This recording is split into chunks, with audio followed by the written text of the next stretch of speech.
Un saludo muy afectuoso para la congregación de El Señor en Granollers, en la iglesia que recuerdo de años en donde tuve privilegio y ocasión de ministrar la palabra con vosotros, y ahora me hubiera gustado estar presente en este aniversario tan especial, 47º. Qué palabra más extraordinaria, que significa simplemente que hace 47 años que habéis inaugurado ese lugar para testimonio del Señor, extensión de su reino, edificación de su iglesia.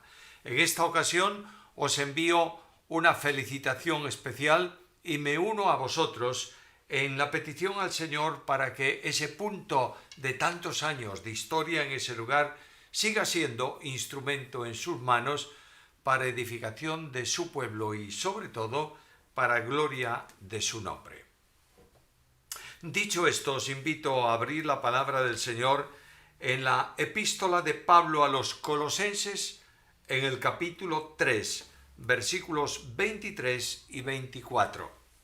Leo en la palabra del Señor y dice así: todo lo que hagáis, hacedlo de corazón como para el Señor y no para los hombres, sabiendo que del Señor recibiréis la recompensa de la herencia, porque a Cristo, el Señor, servís. Cuando se formula la pregunta ¿qué es un creyente?, hay muchas respuestas. Es un hijo de Dios, es un heredero del cielo, es un hombre, una persona con esperanza. Todo eso es verdad. Pero esencialmente el creyente es un siervo que el Señor tiene aquí en la tierra. Cuando hablamos de servicio, es una teología muy amplia en Antiguo y en Nuevo Testamento, que indudablemente está centrada en el siervo de los siervos, que es Cristo, ejemplo supremo para la vida cristiana. No podemos caminar, conducirnos en la vida cristiana de otra manera más que en esta, con los ojos puestos en Jesús. Si lo prefieres, en la expresión del apóstol Pedro, caminando tras sus huellas. Solamente así se puede llevar a cabo la experiencia positiva de la vida cristiana. Quiero hablaros algo acerca del servicio y hablar del servicio como una necesidad urgente. Para eso quiero mencionar tres cosas. En primer lugar, la posición del creyente. Y dice el apóstol Pablo que servimos al Señor. En segundo lugar, la demanda que se hace para el creyente. Lo que hagáis en el servicio, hacedlo de corazón. Y finalmente, el compromiso. Frente a la demanda bíblica y al ejemplo de Jesús, yo tengo que tomar una determinación en esta área vital de mi vida cristiana personal y colectiva también. Primeramente, pues, la posición. El objetivo de la vida cristiana es este, dice el apóstol Pablo en la carta a los Romanos: hemos sido salvos para servir. La conversión produce un cambio absoluto en la vida del creyente, de manera que no solamente pasa de muerte a vida, sino que pasa de una posición de esclavitud a una de libertad. Y pasa de un estado de desobediencia a otro de obediencia. Efesios capítulo 2, versículos 2 y 3. Dice así: en los cuales anduvisteis en otro tiempo siguiendo la corriente de este mundo, conforme al príncipe de la potestad del aire, el espíritu que ahora opera en los hijos de desobediencia, entre los cuales también todos nosotros vivimos en otro tiempo en los deseos de nuestra carne, haciendo la voluntad de la carne y de los pensamientos, y éramos por naturaleza hijos de ira, lo mismo que los demás. Se produce un cambio absoluto en la vida cristiana porque ya la obediencia es el elemento necesario para la conversión. Cuando Dios llama a salvación, no ruega al hombre que cree en él. El Dios de la Biblia no ruega por nada. El apóstol Pablo predicó la primera vez el Evangelio en Atenas. Ahí están todos, bueno, un grupo grande de atenienses, escuchando a ver qué discurso tiene este. Y Pablo habla y explica el Evangelio por primera vez. A muchos de ellos no lo habían escuchado antes y concluye el sermón. Y tal vez yo hubiera dicho, yo ruego ahora que creáis en Cristo, que lo recibáis como Salvador personal, que Él está pidiendo que entrar en vuestra vida. Pablo concluye el mensaje estableciendo un mandamiento de parte del Señor. Dios manda ahora a todo hombre, en todo lugar, que se arrepienta. Quiero recordaros algo que sin duda sabéis muy bien. El que rechaza el mensaje del Evangelio, la invitación a ir a Jesús, no está rechazando una invitación, está quebrantando un mandamiento, por cuyo quebrantamiento se va a perder. El Señor Jesús dice, el que cree en el Hijo tiene vida, pero el que rehúsa creer no verá la vida, sino que la ira de Dios está sobre él. Por tanto, nosotros, dice el apóstol Pablo, éramos desobedientes, por naturaleza, por condición. Y Dios actuó en nuestra vida, produciendo todos los elementos necesarios para que yo pueda obedecer siendo desobediente. ¿Te das cuenta de la importancia de la salvación? La salvación, aceptar a Cristo, es rechazar tu yo para aceptar el suyo. Y esto es absolutamente imposible para el hombre. Pero cuando el Espíritu provee de la capacidad operativa para obedecer el llamado de Cristo, yo puedo decir, ya no yo, sino tú en mí. Cuando uno entrega su vida incondicionalmente a Cristo, cuando lo acepta como Señor y Salvador personal, hay un cambio tremendo en la vida del creyente. Pasa de ser un desobediente a ser un obediente, que va a obedecer la voluntad de Dios y a seguir a Jesús en el camino.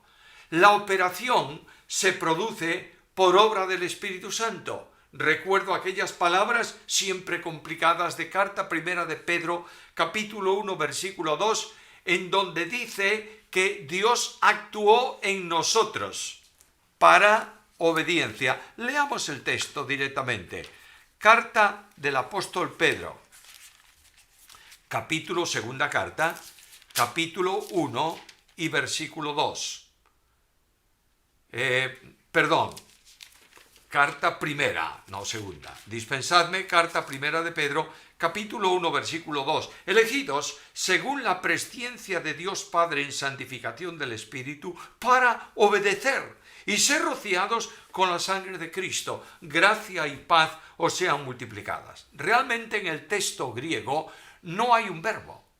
No está el verbo obedecer. Hay un sustantivo, obediencia. Es decir, Dios nos pasó de un estado de desobediencia en donde no podíamos obedecer a un estado de obediencia en donde no debemos desobedecer.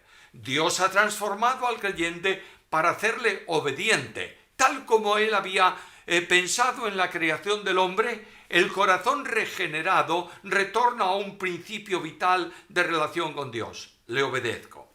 En segundo lugar, cuando se produce ese cambio, se produce una identificación con Cristo.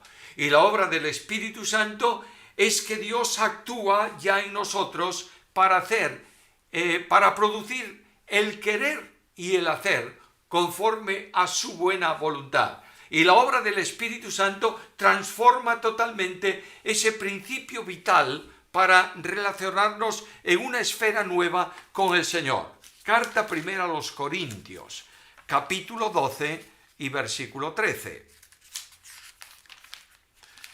Primera carta a Corintios, capítulo 12, versículo 13, dice así: porque por un solo espíritu fuimos todos bautizados en un cuerpo, sean judíos o griegos, sean esclavos o libres, y a todos se nos dio a beber un mismo espíritu. ¿Entiendes bien lo que dice el texto? El Espíritu Santo nos ha introducido, sumergido hacia la formación del cuerpo de Cristo. Quiere decir que estamos en identificación plena con el Señor, que pasa a ser la cabeza del cuerpo y cada uno de nosotros miembros de ese cuerpo que Él ha constituido y que forma parte de la experiencia de relación que a veces en el Nuevo Testamento se llama el Cristo. Por tanto, si yo estoy vinculado con Cristo, si estoy identificado con Cristo, lo estoy en posición y en vida. Dios promete la vida eterna al que cree, ¿es verdad? Lo digo en uno de los muchos textos del Nuevo Testamento, porque de tal manera amó Dios al mundo que ha dado a su Hijo unigénito, para que todo aquel que en Él crea no se pierda, mas tenga vida eterna. ¿Te das cuenta que eso es un absoluto imposible desde el punto de vista humano? La vida eterna es privativa y potestativa de Dios. Solo Dios tiene vida eterna, porque solo es eterno. Y este Dios de la vida eterna, que vive eternamente, tiene la vida suya, es eterna porque Él es eterno, de pronto me une a Jesucristo el Señor, en quien está la vida. Y la vida eterna de Dios en su condición natural, no esencial, se me comunica porque yo estoy posicionado en Cristo. Y esta situación de identificación con Cristo me da una naturaleza nueva en el sentido en que el apóstol Pedro lo dice en la carta segunda, capítulo 1 y versículo 1. Hemos venido a ser participantes de la divina naturaleza. Dios tiene en su vida dos elementos fundamentales: esencia y naturaleza. La esencia de Dios está expresada en la Escritura en atributos incomunicables. Solo Él es omnipotente, omnisciente, omnipresente, eterno. Pero Dios también tiene una vida en atributos comunicables, que es su naturaleza. ¿Dios es amor? Sí. ¿Es amor infinito? Naturalmente. Pero el amor de Dios se me comunica a mí por medio del Espíritu Santo en la dimensión en que humanamente hablando soy capaz de disponer y de poseer. Por tanto, la vida eterna viene a ser la vida natural del regenerado, porque está vinculada permanentemente a Cristo. Separado de Cristo es imposible hacer nada en su obra, pero también es imposible tener vida eterna. La vida eterna no se alcanza por estar cerca de Cristo. Se alcanza cuando se está en Cristo.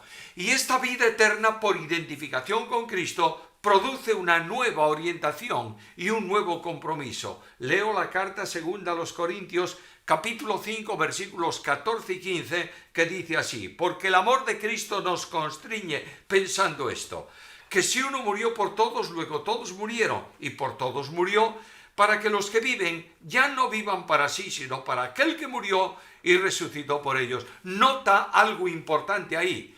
Cristo en nosotros produce una acción de obediencia y de entrega incondicional.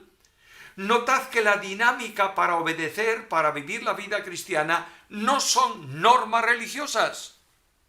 Es precisamente el amor de Cristo. Y dice que el amor de Cristo, la entrega de Cristo, la razón de ser de Cristo, la gracia de Cristo, la manifestación en salvación de Cristo, produce en nosotros algo, un pensamiento que nos acompasa a su acción. Y ya que Él murió por todos, luego todos nosotros hemos muerto por vinculación con Él. Voy a decirlo en otras palabras de Pablo: con Cristo estoy juntamente crucificado, ya no vivo yo, vive Cristo en mí, y lo que ahora vivo en la carne lo vivo en la fe del Hijo de Dios, el cual me amó y se entregó a sí mismo por mí. Por tanto, si Cristo es siervo, la vinculación mía con Cristo, el vivir a Cristo, el poder decir como Pablo, porque para mí el vivir es Cristo, produce una consecuencia, y es que no podemos dejar de servir.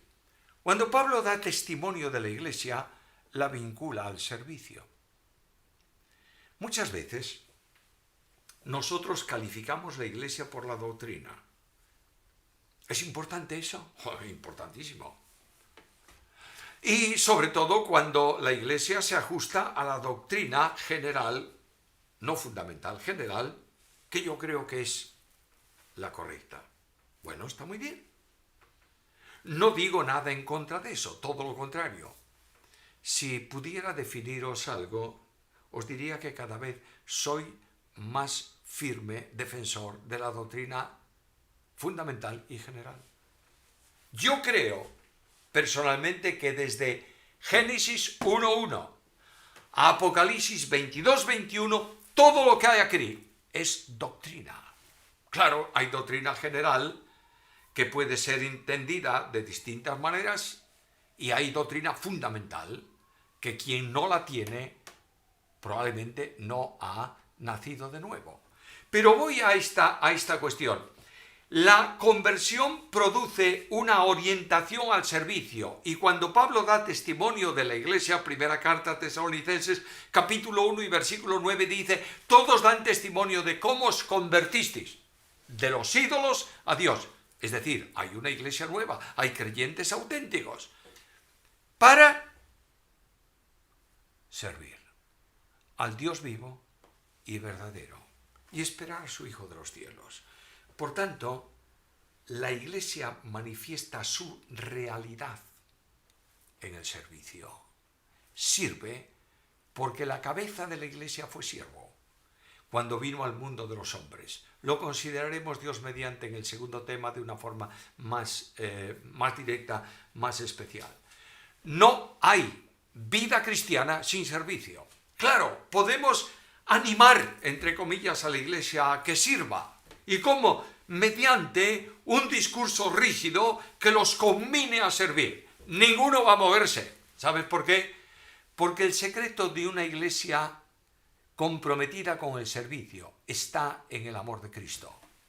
El apóstol Pablo no dice, tienes que soltar a la iglesia para que sirva. Dice, el amor de Cristo nos constriñe. Cuando el amor de Cristo desaparece del púlpito de la iglesia, del mensaje directo a la congregación, no solo para predicar el evangelio en el sentido de alcanzar inconversos, sino para la vida cristiana. Cuando el amor de Cristo desaparece, el motor de estímulo para el servicio termina. Porque no tenemos el elemento subjetivo que nos impulse a la dinámica de la acción. Por tanto, la vida cristiana de identificación con Cristo conduce al servicio. Ahora, ¿cuál es el honor del creyente? La determinación del apóstol Pablo es muy sencilla.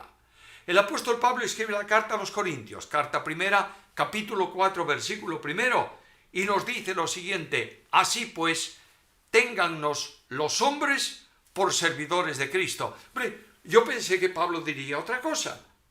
Yo quiero que los hombres me tengan como el gran apóstol de Jesucristo. Quiero que los hombres me consideren como el que trabajé más que todos los otros juntos. Quiero que los hombres me consideren como el misionero que extendió el evangelio por todo el territorio romano. Quiero pasar a la historia como el grande entre los apóstoles. No dice eso. Dice, lo que yo quiero es que cuando se escriba mi historia, se me califique como lo que realmente soy, siervo de Cristo. Y los servidores de Cristo, la palabra que usa ahí es la palabra del siervo de menos valor. Lo diré en términos náuticos. Era aquel esclavo que estaba siendo condenado a galeras y no podía dejar de servir porque estaba encadenado al banco de remo. De esa manera, nosotros servimos desde la posición de siervos. ¿Lo notas en el versículo? Téngannos los hombres por servidores de Cristo. Voy a decirlo de otra manera. Téngannos los hombres como esclavos de Cristo. Bueno, el esclavo trabajaba y funcionaba también muy en relación con lo que su amo era. Nuestro amo nos ama.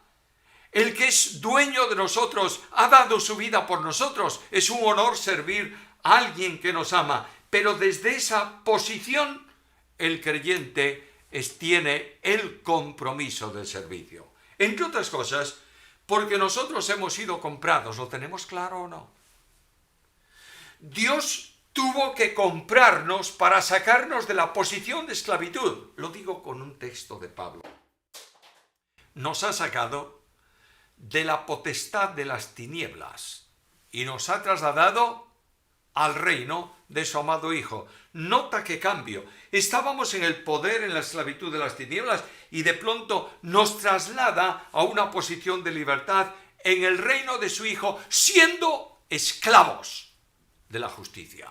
De manera que la posición de servicio antes era a la iniquidad, ahora es a la justicia, pero nosotros seguimos siendo siervos. Y el creyente fue comprado al precio de la sangre de Cristo. Lo digo en palabras de Pedro, sabiendo que habéis sido rescatados de vuestra vana manera de vivir, la cual recibisteis de vuestros padres, no con cosas corruptibles como oro o plata, sino con la sangre preciosa de Cristo, como de un cordero, sin mancha y sin contaminación, ya destinado desde antes de la fundación del mundo. ¿Notas esto? Nos ha comprado y ha pagado un precio, la sangre de su Hijo. Y esta compra que Dios hace de nosotros exige para ti y para mí una dedicación total. Mira lo que dice Pablo en la carta primera a Corintios, capítulo 4, versículos 19 y 20. ¿O ignoráis que vuestro cuerpo es templo del Espíritu Santo, el cual está en vosotros, el cual tenéis de Dios, y que no sois vuestros? Porque habéis sido comprados por precio. Glorificad pues a Dios en vuestro cuerpo y en vuestro espíritu, los cuales son de Dios. De manera que hemos sido comprados por precio. ¿Te has dado cuenta? Tu vida le ha costado la sangre del Hijo de Dios, al Padre que lo ha enviado para hacer la redención del mundo. Tu vida le ha costado la vida de Cristo, entregada por ti en la cruz del Calvario, y ha pagado el precio que tú no podías pagar y yo tampoco, para hacernos suyos y hacernos siervos. Ahora, ¿cuál es la nueva posición del creyente? Carta a los Romanos, capítulo 6. Romanos, capítulo 6, versículo 17. Dice así: pero gracias a Dios, que aunque erais esclavos del pecado, habéis obedecido de corazón a aquella forma de doctrina a la cual fuisteis entregados, y libertados del pecado, vinisteis a ser siervos de la justicia. Versículo 22. Mas ahora que habéis sido libertados del pecado y hechos siervos de Dios, tenéis por vuestro fruto la santificación y como fin la vida eterna. Posición nueva. Dios nos ha colocado para ejercer el privilegio admirable de ser sus siervos. No nos ha puesto para otra cosa. Nos ha puesto para que sirvamos a Dios. Las consecuencias del servicio tienen que ver con la identificación con Cristo. ¿Qué es Cristo? La pregunta bíblica se puede responder de muchas maneras, pero voy a tomar un texto de la profecía de Isaías, capítulo 42, versículo 1. He aquí mi siervo, yo le sostendré, mi escogido en quien mi alma tiene contentamiento. He puesto sobre él mi espíritu, él traerá justicia a las naciones. ¿Cómo se presenta a Cristo? Como el siervo. ¿Es verdad que en el Antiguo Testamento se habla de Cristo como rey? Por supuesto que sí. Va a reinar naturalmente. Pero en su primera venida a la tierra, en la aparición de Cristo como hombre en la tierra, no vino para reinar, vino para sufrir. Vino para servir, vino para entregar su vida. Y dice la Escritura, ¿quién es Cristo? Es siervo. Y ahí tenemos el estado de humillación de Cristo, que lo voy a considerar, si el Señor lo permite, en el tema siguiente. Pero voy a citar el pasaje simplemente para tener una referencia ahí. El cual, siendo en forma de Dios, no estimó el ser igual a Dios como cosa a que aferrarse, sino que se despojó a sí mismo, tomando forma de siervo, hecho semejante a los hombres, y estando en la condición de hombre, se humilló a sí mismo, haciéndose obediente hasta la muerte y muerte de cruz, tomando forma de siervo. Hay un proceso bíblico muy interesante en esta experiencia de Jesucristo, y está en que Cristo se ha entregado al servicio de Dios desde la dimensión de un esclavo. Me voy a Hebreos capítulo 10, versículos 5 al 7, y leo ahí una referencia tomada de la Septuaginta y tomada del Salmo 40. Y el escritor de la carta a los Hebreos dice que ya que ofrenda y sacrificio por el pecado no quisiste ni te agradaron, me apropiaste cuerpo. Me voy al Salmo, y en el Salmo 40, versículos 6 y 7, aparece prácticamente las mismas palabras, pero en lugar de referirse o decir me apropiaste cuerpo, dice has abierto mis oídos. Y esa palabra del Salmo encaja perfectamente con Éxodo capítulo 21, donde se regula la ley del esclavo voluntario. Y dice el Señor a su pueblo que si alguien quiere servir por amor de su mujer y de sus hijos en la casa de un hombre donde ha servido como esclavo o como siervo durante un tiempo, le dice yo quiero ser esclavo voluntario, perpetuo por amor. Y lo lleva este dueño a la puerta de la ciudad y en presencia de testigos con una lezna perfora el lóbulo de su oreja y queda esclavo perpetuo por amor. ¿Notas qué es la referencia bíblica a Cristo? Cristo se ha entregado voluntariamente porque ama a su mujer y a sus hijos. He aquí yo y los hijos que me da Dios, los ama y por tanto el trabajo que tenía que realizar no se podía hacer desde otra dimensión que de siervo entregado absolutamente a la misión. Y Cristo obedece hasta la muerte y muerte de cruz. Me voy a la enseñanza de Jesús. ¿Acaso yo estoy exagerando un poco en esto? Y pienso, ¿habrá dicho Jesús algo semejante? Mateo capítulo 20, versículo 28. El Hijo del Hombre no vino para ser servido, sino para servir. Y la obediencia, la evidencia de su obediencia está en sus mismas palabras. Juan capítulo 6, versículo 38. Porque he descendido del cielo no para hacer mi voluntad, sino la voluntad del que me envió. Y yo pregunto, Señor, ¿y cuál es la razón de tu existencia? Y me voy a los pasajes históricos que relatan dentro de la vida de Cristo aquel encuentro con la mujer samaritana. Los discípulos quieren comer físicamente hablando, y Cristo dialoga con la mujer. Y de pronto uno de ellos le dice, maestro, come, como si le estuviera diciendo, déjate de hablar, ya has hablado bastante, ahora vamos a comer. Y Cristo le responde, mi comida es que haga la voluntad del que me envió y acabe su obra. Dios entrega al siervo una obra que realizar y le da un tiempo para realizarlo. ¿Recuerdas que cuando Cristo está en las bodas de Caná de Galilea y la madre le dice no tienen vino y el Señor le dice ¿y tú y yo qué tenemos que ver con esto? Esto no es nuestro problema, nosotros somos invitados. El problema es del que no hizo provisión bastante de vino. Bueno, la madre sabe que Jesús va a hacer algo, pero Cristo le dice, aún no ha llegado mi hora. Luego el ministerio de Cristo tiene un periodo de realización, un tiempo de comienzo y un tiempo de término. Y el tiempo de término llega y Cristo va a ir a la cruz. Y en la oración intercesora, sacerdotal, lo que tú quieras llamarla, de Juan capítulo 17, la razón de Cristo en esa oración está en el versículo 4. Y dice, Padre, he acabado la obra que me diste que hiciera. ¿Sabe lo que ocurre ahí? El siervo fue enviado para hacer un trabajo. Y ahora el siervo retorna a la presencia del que lo envió. Y le dice, mira, yo he venido y he hecho el trabajo que tú me encomendaste. He acabado la obra que me diste que hiciera. Por tanto, a esa obra dedica su propia vida. La intensidad del trabajo es de tal dimensión que Él tiene que morir por nosotros en una cruz y se hace obediente como siervo hasta la muerte y muerte de cruz. La muerte de Cristo es un acto de obediencia. ¿Quieres verlo?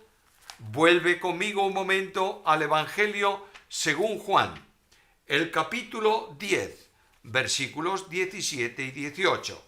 Juan 10, 17 y 18. Por eso me ama el Padre, porque yo pongo la vida para volverla a tomar. Ahora nota esto. Nadie me la quita, sino que yo de mí mismo la pongo. Tengo poder para ponerla y tengo poder para volverla a tomar. ¿Y qué? Este mandamiento recibí de mi Padre. Luego el Padre lo envía con una misión. Y la misión consiste en un servicio de tal magnitud que le cuesta su propia vida. Luego la muerte de Cristo es un acto de obediencia. Cristo vino para obedecer, porque era un siervo, y en esa situación, en esa dimensión de siervo, obedece en el cumplimiento desde su humanidad de la misión que Dios había establecido para salvar al hombre desde antes de la creación del mundo. Permíteme un paréntesis. Dios no salva porque el hombre se pierde. Dios no salva porque se ve comprometido con la criatura que se le escapó de las manos. Dios determinó salvar al hombre antes de crear al hombre. ¿Lo entiendes o no? La Biblia lo dice. Y la Biblia lo dice que Dios lo salvó y llamó con llamamiento santo, no conforme a nuestras obras, sino de acuerdo con su promesa o su programa. Y la determinación que hizo desde antes de la fundación del mundo. ¿Entiendes esto? La primera exteriorización de Dios fuera de sí, la primera manifestación de la existencia real de Dios cuando Dios sale de su intimidad trinitaria y va a mostrarse fuera, no es la voz creadora de ángeles y de universo, es la determinación salvadora. Dios determinó salvarnos porque Él quiso antes de que fuésemos creados. Ahora, ¿Él es siervo? Sí. ¿Estoy identificado con Cristo? Sí. Si soy salvo, si no estoy identificado, no soy salvo. ¿Y qué consecuencia tiene esto? Filipenses 2:5. Haya pues en vosotros este sentir que hubo en Cristo Jesús. Siervo Él, siervo yo. El título de dignidad máxima de la Iglesia no es ser líder de algo. Estoy viendo con cierto asombro cómo a medida que pasa el tiempo, los hombres discuten por títulos en la congregación. Todos quieren tener un título en teología. ¿Es malo eso? No es malo, todo lo contrario. Es una evidencia de que ha estudiado y se ha formado. Pero los títulos de doctor en esto o en aquello, o de máster en no sé qué, no sé cuánto, son importantes de la puerta de la Iglesia para el mundo, no para la Iglesia. El máximo título que yo puedo alcanzar es el de ser siervo, porque yo no puedo ser más que mi Señor. Y me voy a la Biblia y veo el gran desafío que esto produce. Mateo capítulo 20, versículos 25 y 27. Entonces Jesús llamándolos dijo: ¿sabéis que los gobernantes de las naciones se enseñorean de ellas y que los que son grandes ejercen sobre ellas potestad? Mas entre vosotros no será así, sino que el que quiera hacerse grande entre vosotros será vuestro servidor, y el que quiera ser el primero entre vosotros será vuestro siervo. De manera que la dignidad máxima en la Iglesia es ser siervo. ¿Quieres otro ejemplo? La falta de visión se opone al servicio.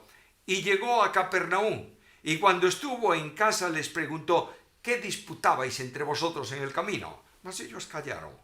porque en el camino habían disputado entre sí quién había de ser el mayor. Entonces él se sentó y llamó a los 12 y les dijo: si alguno quiere ser el primero, sea el postrero de todos y el servidor de todos. No hace falta comentario ninguno. Esta es no solo la demanda de Cristo, es el resultado de la identificación de Cristo. Estoy convencido, íntimamente convencido, de que la Iglesia de Cristo está sobrada de grandes y necesita siervos. En segundo lugar, en el texto que estamos considerando, hay una demanda, y la demanda es a servir. ¿Cómo? Pues en primer lugar, el servicio no puede hacerse desde otra vía que la vía de la humildad. Yo voy a Hechos capítulo 20, versículo 19 y leo estas palabras: sirviendo al Señor con toda humildad y muchas lágrimas y pruebas. No hay posibilidad de servir a Dios si no es desde el plano de servicio que Jesucristo ejemplariza, representa, pone de manifiesto. Cristo dijo: aprended de mí que soy manso y humilde de corazón. Solo el humilde puede servir, porque no habrá nada en el servicio que le moleste.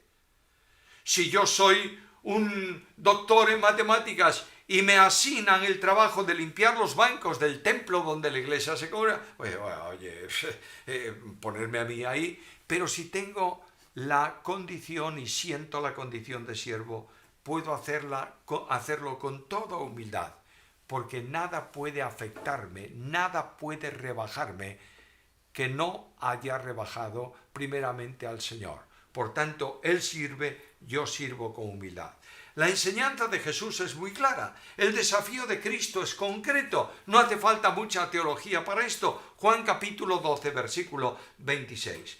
Si alguno me sirve, sígame. Y donde yo estuviere, allí estará mi servidor. Si alguno me sirviere, mi Padre le honrará. Luego, la honra para el creyente es la misma honra que el Padre hizo para Jesucristo. Le dio el nombre que es sobre todo nombre, después de un servicio desinteresado, con una vida entregada. El servidor fiel reconoce siempre su pequeñez. Versículo 9 de la carta primera a Corintios, capítulo 15. Porque yo soy el más pequeño de los apóstoles, que no soy digno de ser llamado apóstol, porque perseguí la iglesia de Dios. Hay una progresión en la vida de Pablo. En la vida de Pablo comienza diciéndome que él fue uno de los apóstoles. Soy igual que ellos, no me distingo de ellos, porque yo también he alcanzado con el Evangelio de Cristo. Avanza un poco más en el tiempo y dice las palabras: yo soy el más pequeño de los apóstoles, y finalmente va a decirme: soy el primero, el jefe, el ejemplo de los pecadores. El servicio cristiano es humilde porque no descansa en nuestra fuerza. Carta primera a los Corintios, capítulo 15 y versículo 10. Yo he llenado todo con el Evangelio de Cristo, he hecho esto, aquello, lo de más allá. Pero no yo, sino la gracia de Dios conmigo. El servicio no descansa en nuestras fuerzas.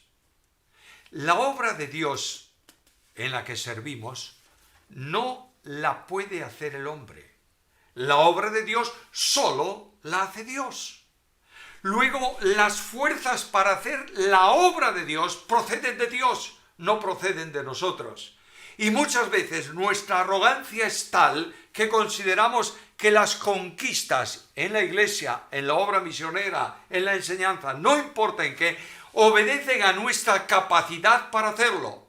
Tremendo error, porque el que se enaltece será humillado y el que se humilla será enaltecido. No hay posibilidad de servir al Señor con éxito, sino desde el plano de la humildad.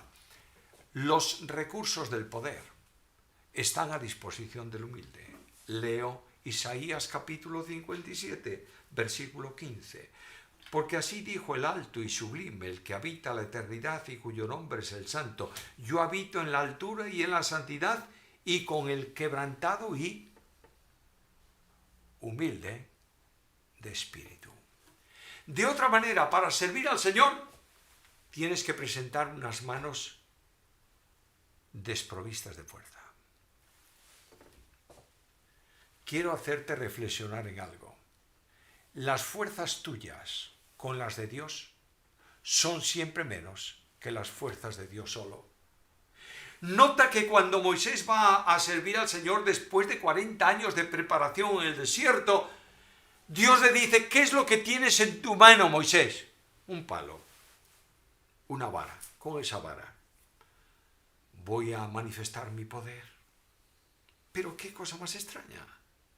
Por lo menos déjame una espada pequeña. No, porque la gloria de la obra es mía y no es tuya. Y cuando tú y yo somos humildes y venimos sin fuerzas, Él nos da las suyas, multiplica las fuerzas del que no tiene ninguna. Primera condición, humildad. Segunda condición en el servicio, buena voluntad. Dice el texto de Efesios capítulo 6, versículo 7, sirviendo de buena voluntad como al Señor y no a los hombres. A veces nosotros pensamos que el servicio que estamos haciendo tiene que ser agradecido por los hombres, porque, oye, al fin y al cabo estamos sirviendo y los hombres se benefician. No sirves a los hombres, sirves al Señor. Dios el Señor es tu dueño y te coloca en una determinada área como si fueras un obrero que te sitúa para trabajar en un determinado lugar. Estás sirviendo al Señor y no estás sirviendo a los otros. Por tanto, necesariamente tenemos que hacerlo de buena voluntad, sin esperar nada a cambio, sin recompensa alguna. En todo os he enseñado, Hechos 20:35, os he enseñado que trabajando así se debe ayudar a los necesitados y recordar las palabras del Señor Jesús que dijo: más bienaventurado es dar que recibir. Es muy difícil no desear que te den las gracias por lo que estás haciendo. Es mi experiencia de vida. Y a veces, cuando no se nos tiene en cuenta algo que hemos hecho, decimos: qué ingratitud. Perdóname. No estás sirviendo a los hombres. Estás sirviendo al Señor.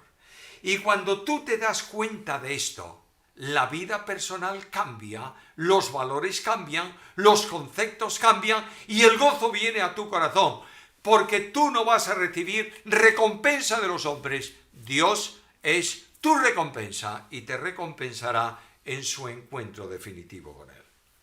Primeramente, humildad. Segundo, buena voluntad.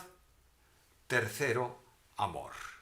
El amor es la condición indispensable para el servicio, porque es la condición indispensable para el testimonio, porque es la evidencia de la autenticidad de la Iglesia. ¿Recuerdas que el Señor Jesús dijo algo muy interesante?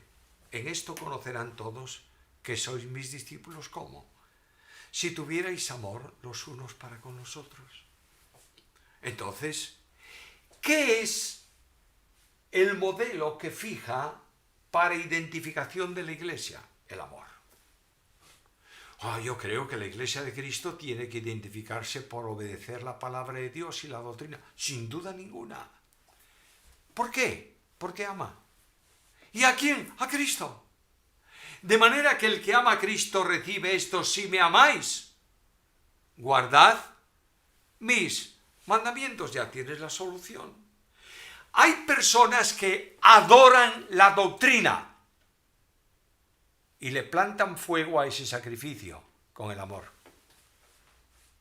Necesariamente el amor moldea, orienta y conduce todo el servicio de la Iglesia por una razón: porque Cristo nos amó y se entregó a sí mismo por amor de nosotros. Y yo pregunto, y esta es una realidad, ¿puedo hacer un ministerio en la Iglesia sin amar a los demás o sin ser motivado por el amor? Y Pablo me responde. Cristo dijo: en esto conocerán que sois mis discípulos, Y las epístolas, todos sabéis muy bien que el contenido del Nuevo Testamento no es invención del pensamiento de los apóstoles, es el desarrollo del pensamiento de Jesús. Y Cristo dijo, os conocerán porque os amáis. Y Pablo escribe carta primera a los Corintios en el capítulo 13, y todo ese capítulo habla del amor y dice algo impactante. Si yo tengo todo cuanto sea y no tengo amor, vengo a ser como metal que resuena, címbalo que retiñe. Es decir, el ministerio del líder en la iglesia, no importa cuál sea su dimensión, puede ser anciano, el pastor, el maestro de la iglesia, maestro de escuela dominical, el director del coro, no importa cuál sea el servicio. Todo servicio hecho en una esfera que no esté impulsada por el amor es mero ruido que molesta a Dios y molesta a la iglesia. Ahora yo pregunto, ¿y cuál es entonces la razón, el motivo para que yo sirva a los demás? Gálatas capítulo 5, versículo 13, servíos por amor los unos a los otros. Es el mismo amor con que nosotros fuimos amados, y la provisión de ese amor para la vida cristiana es dada por Dios mismo, que se hace amor en nosotros por el Espíritu Santo. Romanos capítulo 5, versículo 5. El amor de Dios se ha derramado en nuestros corazones por el Espíritu Santo que nos fue dada. Y esta es la escala correcta de valores en la vida cristiana. El amor producirá desinterés y entrega para el servicio. Segunda carta a Corintios capítulo 12, versículo 15. Y yo con el mayor placer gastaré lo mío, y aun yo mismo me gastaré del todo por amor de vuestras almas, aunque amándoos más, yo sea amado menos. Amor manifiesta el motor dinámico, expresa la condición para poder servir. Por último, solo puedo servir en el Espíritu. La enseñanza bíblica es muy clara. Romanos capítulo 12, versículo 11. En lo que requiere diligencia, no perezosos, fervientes en espíritu, sirviendo al Señor. El servicio vinculado ¿con qué? Con el fuego del Espíritu. Fervor tiene que ver con una raíz que significa hervir. Agua caliente, algo caliente. El Espíritu Santo calienta nuestros corazones de manera que nos impulsa necesariamente a servir. El servicio requiere diligencia. ¿Cuántas cosas se aplazan en el tiempo? Conozco líderes en obra que se enfrentan con un problema y ¿sabéis qué hacen? Déjalo, no lo toques. Ya caerá por su propio peso. No, ¿qué va? Se hace un problema mayor. Lo que requiere diligencia hay que prestarle atención inmediata. Y el trabajo hecho con fervor es un trabajo que corresponde a la obra que Dios programó para tu vida y para la mía. Quiero terminar con la tercera consideración. ¿Cuál es el compromiso? La Iglesia necesita nuestra dedicación para el servicio. Y hay muchos casos prácticos. Necesita servicio de atención a la congregación, interés pastoral en buscar a los necesitados, en alentar a los cansados, en visitar a los enfermos, en consolar a los afligidos. Todo esto forma parte del servicio, como abrir la puerta con cariño y saludar a la persona que viene a visitar la congregación. No importa que yo no voy a extenderme aquí en casos prácticos de servicio. Toda la vida cristiana es una vida comprometida con el servicio, y el final es un final bendecido. Capítulo 3 de la carta a los Colosenses, que leíamos versículo 24. Sabiendo que del Señor recibiréis la recompensa de la herencia, porque a Cristo el Señor servís. Pero bueno, si soy esclavo, ¿qué recompensa merezco? Ninguna. Es la consideración graciosa o la consideración de la gracia del Señor. El servicio puede ser dificultoso, pero hay recompensa al final. Y el ejemplo de Pablo es elocuente. Carta segunda a Timoteo, capítulo 4, versículos 9 en adelante. Seleccionaré ahí algún texto. Segunda carta a Timoteo, capítulo 4, versículo 9. Por lo demás, he peleado la buena batalla y todo lo que hay antes. Por lo demás me está guardada la corona de justicia, la cual me dará el Señor juez justo en aquel día. Y no solo a mí, sino también a todos los que aman su venida. Y ahora habla de su experiencia. Todos me han dejado. Y yo pregunto, humanamente hablando, Pablo, ¿crees que mereció la pena lo que tú hiciste? Ahora estás al final prisionero, sentenciado a muerte, esperando la ejecución de la sentencia y solo. ¿Dónde están todos esos creyentes de Roma? Y Pablo me dice, mira, realmente no están. Solo Lucas está conmigo. Además, hay algunos que me han hecho mucho daño. Alejandro, el calderero, me ha causado muchos males. Y además estoy no solo, tengo necesidad de un capote que tape el frío de la celda donde estoy. Pero vamos a ver, Pablo, es que no hay en la iglesia en Roma ni uno solo que te traiga un abrigo. Estoy solo, Timoteo, sin libros. Tráemelos cuando vengas a verme. Y si fuese solamente ese el término de la epístola, sería para llorar. Pero leo. El Señor estuvo a mi lado y me dio fuerzas para que por mí fuese cumplida la predicación y que todos los gentiles oyesen, y así fui librado de la boca del león, y el Señor me librará de toda obra mala y me preservará para su reino celestial. A Él sea gloria por los siglos de los siglos. Amén. El servicio conduce a la victoria. Nunca estás solo, porque estás viviendo al Señor. El Señor no solo está a tu lado en el servicio, el Señor que demanda tu compromiso en el servicio está dándote las fuerzas para llevarlo a cabo, y la victoria es precisamente esta. El Señor me ha hecho vencedor en Él. Necesitamos hoy, hermanos, decisiones de compromiso en el servicio. Todos, sin excepción, somos llamados a servir. A veces el servicio requerirá un esfuerzo extraordinario. He leído una historia, no sé si será totalmente así, como yo la he leído, os la digo para terminar. Visitando una vez una leprosería, un grupo de americanos, vio a un médico que estaba limpiando y curando las llagas de un leproso. La visión era repulsiva. Y aquel americano se acercó al médico y le dijo, óigame, yo no haría eso, ni por $1.000.000. Y el médico le dijo, yo tampoco. Y el americano, acostumbrado a los negocios, le dijo, pero ¿usted gana más de $1.000.000? No. Yo no lo haría ni por 1.000.000 ni por 2.000.000. Yo solo lo hago por amor. ¿Entiendes esto? Comienza a preguntarte si amas.